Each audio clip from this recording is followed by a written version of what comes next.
I start work at least an hour before work. Because you're so excited to work, or why would you get there an hour before you have to? I'm a very passionate individual. Sometimes I see him in his car, like just being like, all right, you're here, I can come in now. Sometimes he's sitting up here, the lights are off. I'm like, you know, you could turn the lights on.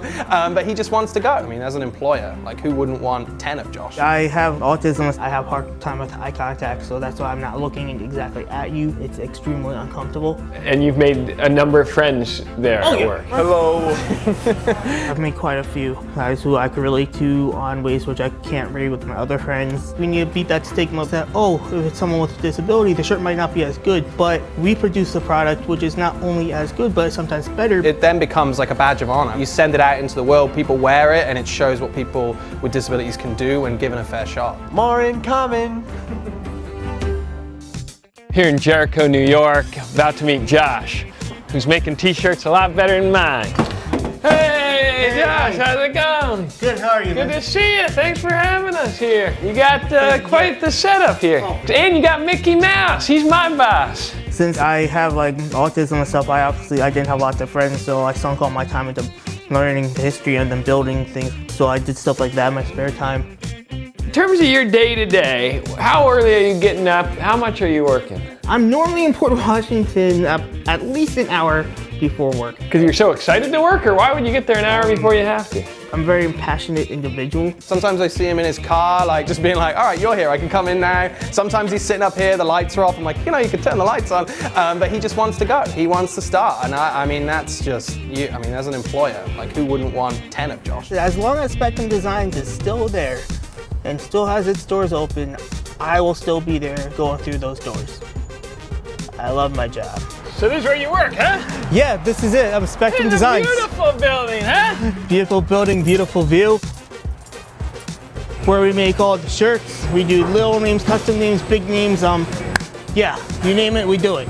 And this is your favorite station? Yeah, because also I have this obsessive need to make it perfect. I can't have anything less than perfect.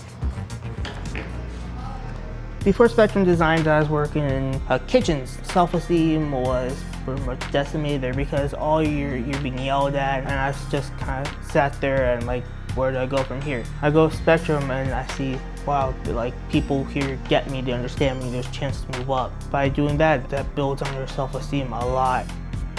And Spectrum Designs is this idea of the autism spectrum. And where do you fall on that, and what does that mean for people who don't know much about autism? I'm pretty high up on it. That's why lots of people, when they just meet me, they're like, do you have autism? Like, are you sure, man? Pretty much it's a communication disorder where some people are nonverbal. I have a hard time with eye contact, so that's why I'm not looking exactly at you, only because it's extremely uncomfortable to the point of that I actually can't do it. Most people get diagnosed when they're like 3. I was diagnosed when I was 13. I had to go through the mainstream school system just being labeled a behavior problem. I was in high school, and this girl comes up for me and says, you know, one day I'm gonna be famous movie star and you're gonna be some like homeless guy living in a box. I use that every day because I always think, well, if I slack off, if I do this, am I right or is she right? I have turned that bullying into something quite positive and most people don't do. I have a feeling that in the future we're going to be seeing more companies like this because it's also a successful business model. Even the people without any disability, they're evolving to like a more compassionate, like understanding of their coworkers, and things get done even better and more innovative ways come out. And you've made a number of friends there at work. I've made quite a few guys who I could relate to on ways which I can't relate with my other friends, and just they're fun to mess around with also. Tell me about how you got into creating a company like this. So it started from really talking to parents. My co-founders, so parents of children with autism, and that fear of like, what's going to happen when the school bus stops coming at 21, when we're no longer here to take care of them one day. You know, what are they going to do when they graduate high school? And so set up Spectrum Designs in the Nicholas Center, and I was in the right place at the right time to help, you know, create this business that could employ this populations. And then once we were set up and we started ordering and producing a good product, we realized, hey, we were onto something here. Bye, Johnny. See you, bud. See you soon. Thanks for coming in to help. He really came in to like pitch in today. Quinny, where are you going? Hello, Patrick. You want to say hello to the camera? Hello. We're at 40 people total. 24 of them are individuals with disabilities working different hours of the day, of the week, all paid at least minimum wage and above, working in a neurodiverse and integrated environment here at Spectrum Designs. Hello, all you viewers. We're actually sorting by size. Why is this sort of work fulfilling for people at your company? Their social skills normally are impaired. So we have tasks here that literally cover the spectrum of abilities. So all the way from folding and sorting and counting t-shirts, all the way up to operating $50,000 pieces of equipment. There's creativity, there's music on, there's energy, there's like, everyone knows they've got a job to do. When it's going in there, it's like, it's the best place to be, it really is. Beauty, beauty, Luke.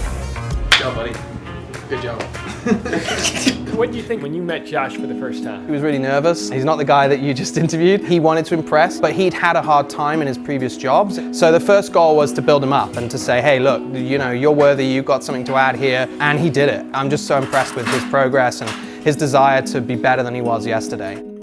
The organization he's made allows people who society really wouldn't expect to have an opportunity, not just move up work-wise, but also like mentally, socially, all that. We need to beat that stigma that, oh, if it's someone with a disability, the shirt might not be as good, but we produce a product which is not only as good, but sometimes better because employees like myself and my coworkers have the ability to zero in on little micro things which other people wouldn't be able to, so we could get that thread which would be annoying you when you wear it because of people like me and my coworkers. And it then becomes like a badge of honor. You send it out into the world, people wear it, and it shows what people with disabilities can do when given a fair shot.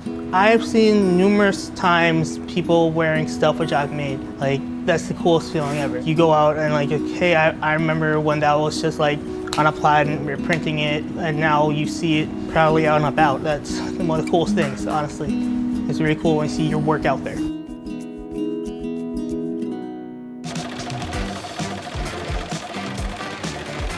So Michael, in honor of your visit, we wanted to make you something because that's what we do. So Billy is working on some more in common hats. So that's for you guys. I love this! Billy, This man Billy, responsible? Thank saying? you so much! You did great work on this! More incoming.